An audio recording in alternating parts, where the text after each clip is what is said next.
নারী ধর্ষণকারী প্রজ্জ্বল রেভা রান্নাকে অতি সত্বর গ্রেপ্তার করতে হবে এই দাবি জানিয়ে ত্রিপুরা প্রদেশ মহিলা কংগ্রেস বিক্ষোভ ও প্রজ্জ্বল রেভা রান্নার ফটোতে আগুন লাগালেন প্রতিবাদ জানান ত্রিপুরা প্রদেশ মহিলা কংগ্রেস ভবনের সামনে।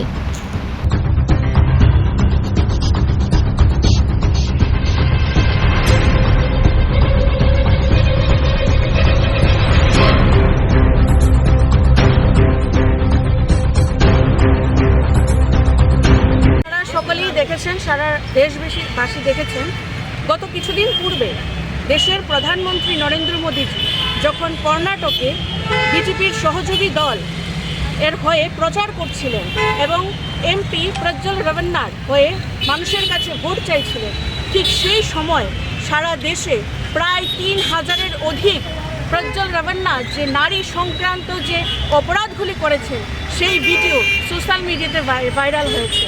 এবং আশা করি আপনারা সকলেই এই ভিডিওগুলি দেখেছেন। যে ভিডিওগুলি দেখলে তা প্রমাণিত হয় যে প্রজ্জ্বল রেভান্না একজন নারী বিরোধী এবং ওনারা যখন সরকারে ছিলেন, উনি একজন দেশের প্রাক্তন প্রধানমন্ত্রীর পরিবারের লোক, তারা যখন সরকারে ছিল যেই সমস্ত মহিলারা ওনাদের কাছে সাহায্যের জন্য গেছেন, প্রত্যেকটি মহিলাকে তারা বিভিন্ন রকমভাবে নির্যাতন করেছে, ধর্ষণ করেছে এবং মহিলা বিরোধী অপরাধের সঙ্গে তারা যুক্ত রয়েছে। এই ভিডিওগুলি সোশ্যাল মিডিয়াতে ভাইরাল হওয়ার সঙ্গে সঙ্গেই প্রজ্জ্বল রেভান্না দেশ ছেড়ে বিদেশ পালিয়ে গেছে এবং মোদী সরকার এবং অমিত শাহজি, আমরা বিভিন্ন ফটোতে দেখেছি, সোশ্যাল মিডিয়াতে বিভিন্ন ফটো দেখেছি,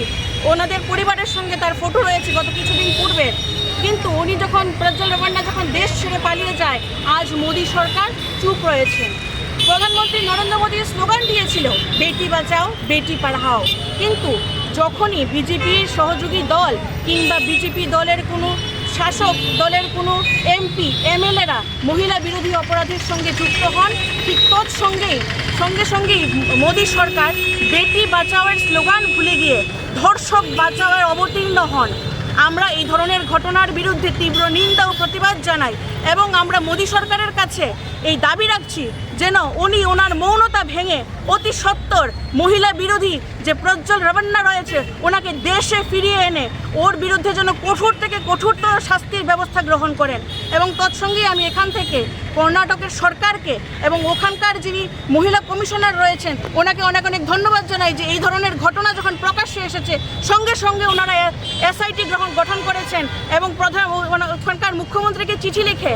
সেই ধর্ষকের বিরুদ্ধে যেন কঠোর থেকে কঠোর শাস্তির ব্যবস্থা করা হয় সেই পদক্ষেপ গ্রহণ করেছেন এবং আমরা আজ দেখেছি সেই ধর্ষকের পিতাকে কর্ণাটক সরকার গ্রেপ্তার করেছেন এবং দেশের সরকার, কেন্দ্রীয় সরকার এবং প্রধানমন্ত্রী যেন তার মৌনতা ভেঙে ধর্ষকের বিরুদ্ধে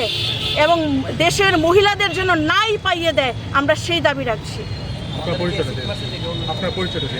আমি ত্রিপুরা প্রদেশ মহিলা কংগ্রেসের জেনারেল সেক্রেটারি শ্রেয়সী।